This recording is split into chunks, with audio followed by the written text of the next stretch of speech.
It was a beautiful sunny day, warm, it was bright, and it was especially nice for a February in the desert of Utah.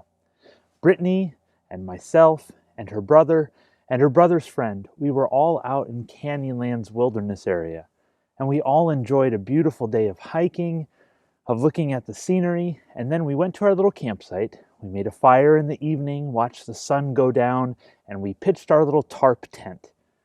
And that's where we slept that night, under that tent. But in the desert of Utah, especially in February, things get quite cold in the night. It was the coldest night that I ever remember sleeping outdoors, and I couldn't sleep at all. Besides our friends snoring, it was the bitter cold that kept me awake. I couldn't get warm. I couldn't close my eyes. I was miserable out there in the extremities of the Utah wilderness. The idea of being out in the wilderness, it often enchants us. The wilderness has a noble vision of solitude, of silence, of nature all around us. This has what has sent many people out on through hikes, the Appalachian Trail or Pacific Crest Trail, the lure of the wilderness. Think of Henry David Thoreau. Henry David Thoreau went out to Walden Pond to think about human resilience and self-sufficiency. And yet the actual experience of wilderness is something quite different than this romantic vision. The wilderness is a place of extremes. It can be barren, it can be cold. The wilderness can be uninhabited and uninhabitable. And existing in the wilderness is not easy. Even Henry David Thoreau, for all his words and writings on self-sufficiency, he still relied on his mother, who lived close by to Walden Pond, to do his laundry.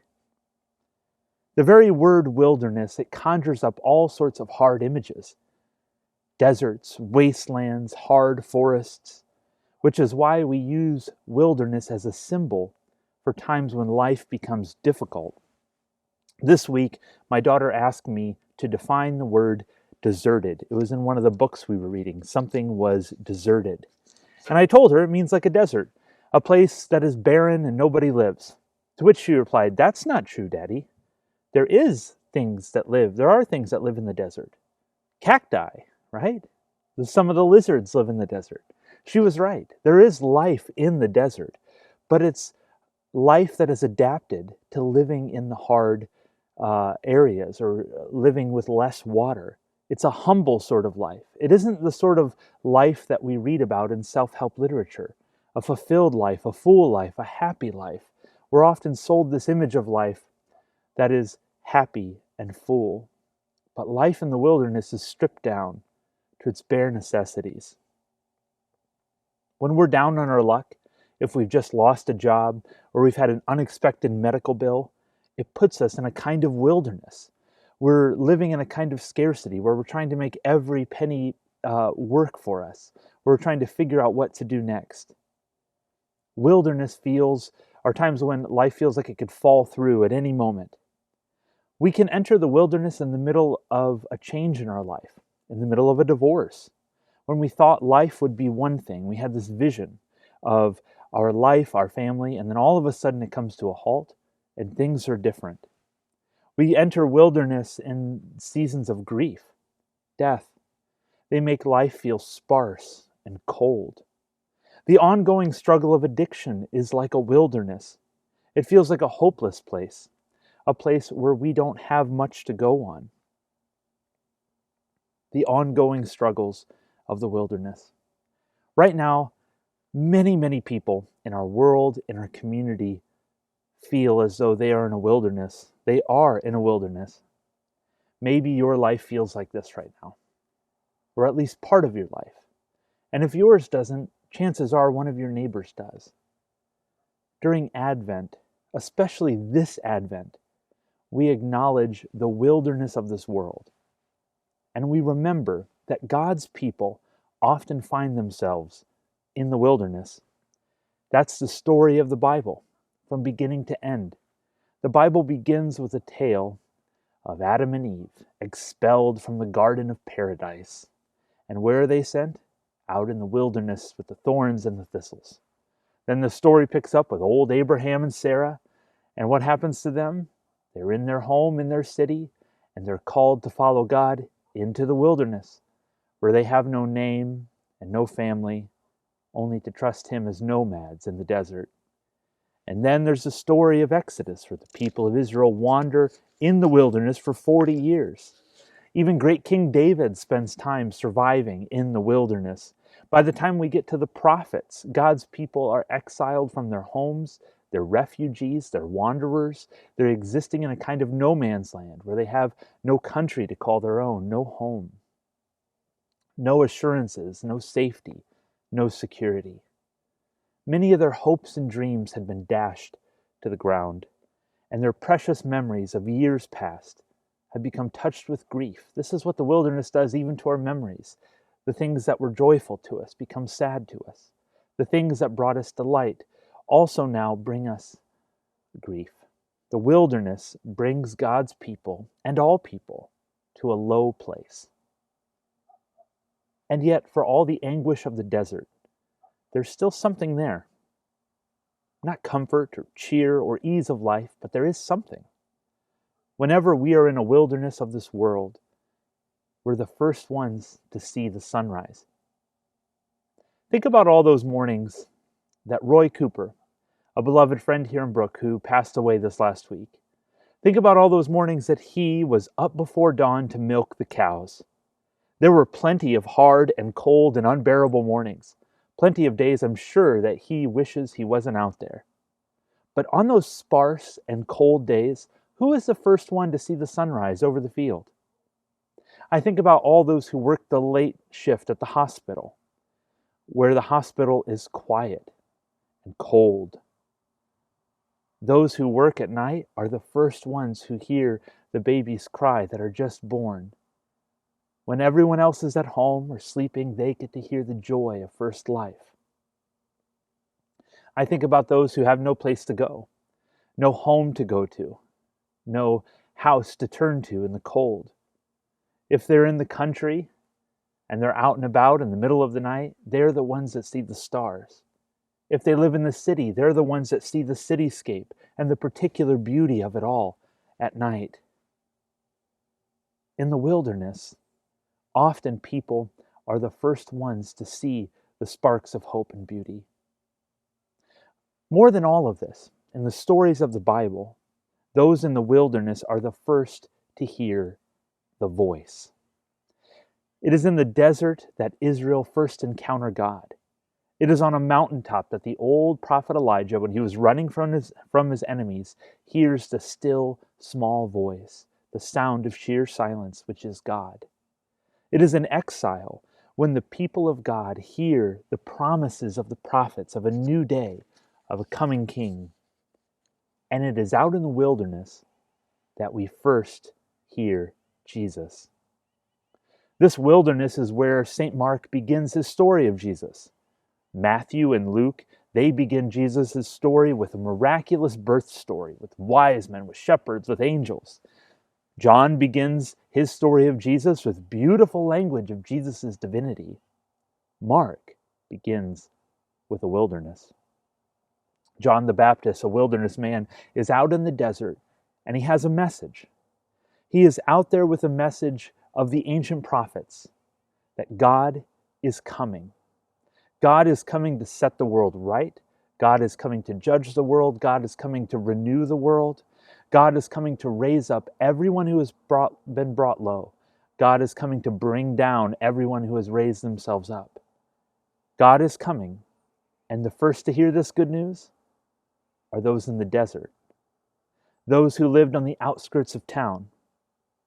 And other people, if they want to hear this message of good news, if they want to hear the message from this wilderness man, they have to leave their homes, leave their comfort, and take a trek out into the desert.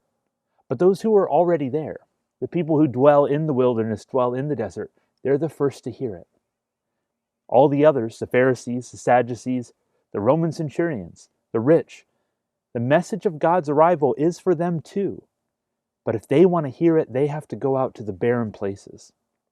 They have to leave their comforts, humble themselves, and journey where their status, their wealth, their power, and their religiosity mean nothing. Because they won't meet God in their towers or their fortresses of wealth. They won't meet God behind their picket fences and security systems. If they want to hear the voice, they must journey out into the desert. Because this is where God is. God is out here in the barrenness, in the emptiness of the wilderness.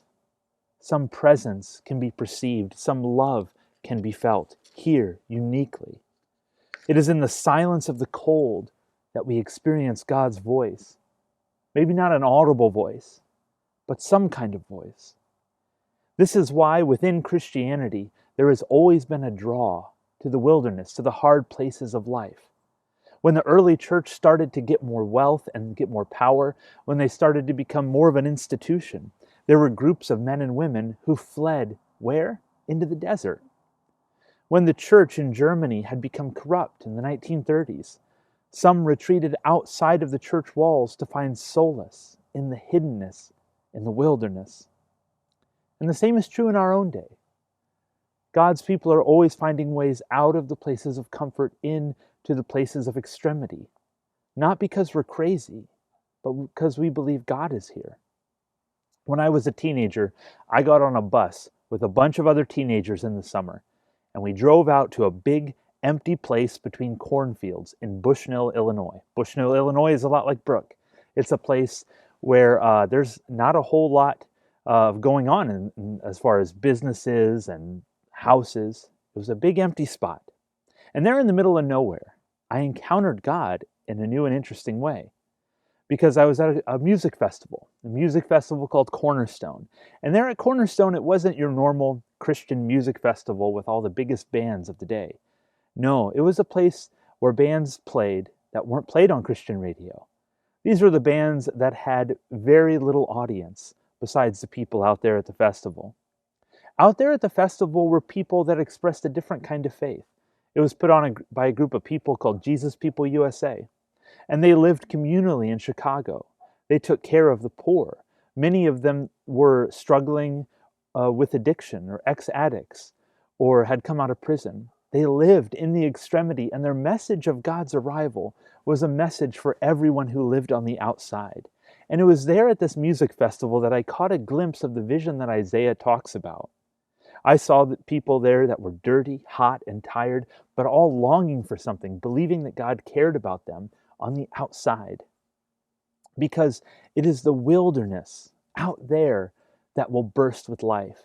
It is out in the cold. It is in the times of extremity when we will hear and see some glimpse of God.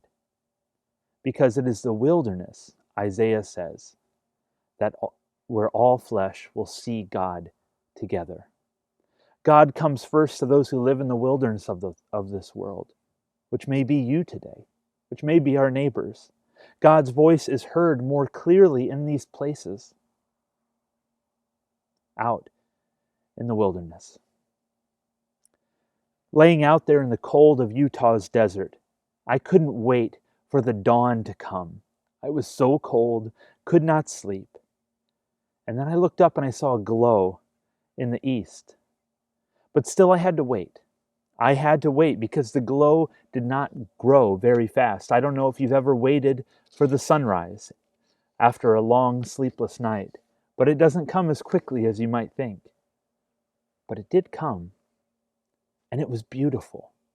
It was so cold, and I was so tired, but it was beautiful. And then I saw it. The sun rose. The dawn had come. The desert was transformed to a place of life. And not just earthly life, but divine life. As light bounced off the wintering sage and washed the red stone canyons with color, there it was, out there in the desert, in the place of extremity. A voice. A voice cries out, "In the wilderness prepare the way of the Lord. Make straight in the desert a highway for our God. Every valley shall be lifted up, and every mountain and hill made low. The uneven ground shall become level, and the rough places a plain. Then the glory of the Lord shall be revealed, and all people shall see it together.